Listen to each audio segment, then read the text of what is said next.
ng mata, maramdaman ang hangin. May mga aral na dapat tandaan, mga isipang dadalhin ka sa ligaya habang buhay na kasama. Lakad ng lakad sa daan ng buhay, minsan ay naramdaman mong nag-iisa. Kakaunti lang ang tunay na nag-aalala, at sa huli baka hindi ka man maalala ng iba.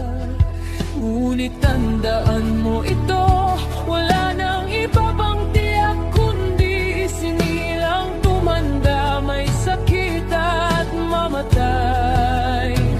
Karamihan sa sakit na nadarama mo hindi galing sa mundo, kundi sa sarili mong damdamin lang.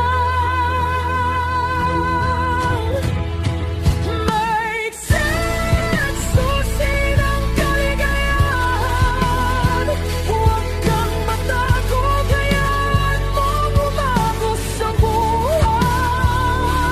May set dalhin ka sa ligaya, buhay ay maikli, dapat mong pahalagan.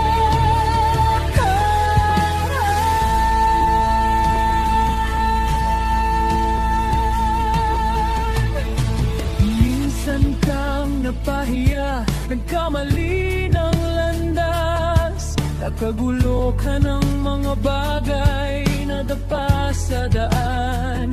Ngunit yan ay bahagi ng pagiging tao.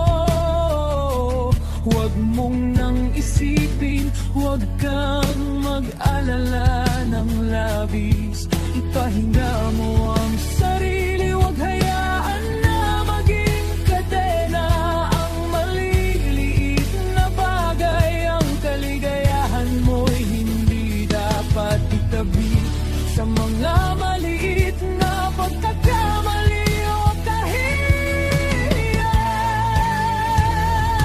May set susi ng kaligayahan, huwag kang matakot, hayaan mong umagos ang buhay.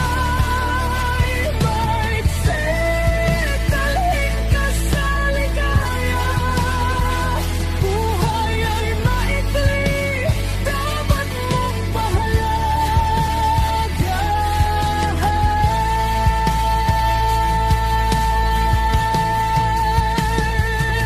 At pagdalaga ang kahalagahan ng buhay,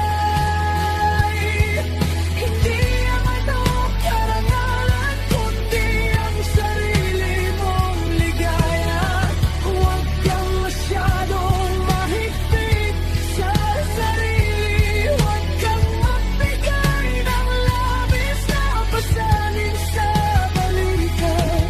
Tandaan mong lagi, kapag pagod magpahinga, kapag gutom kumain.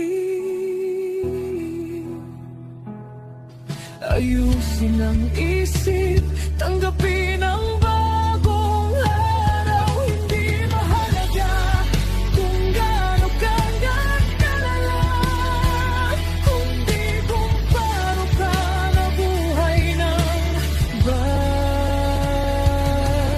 payapa.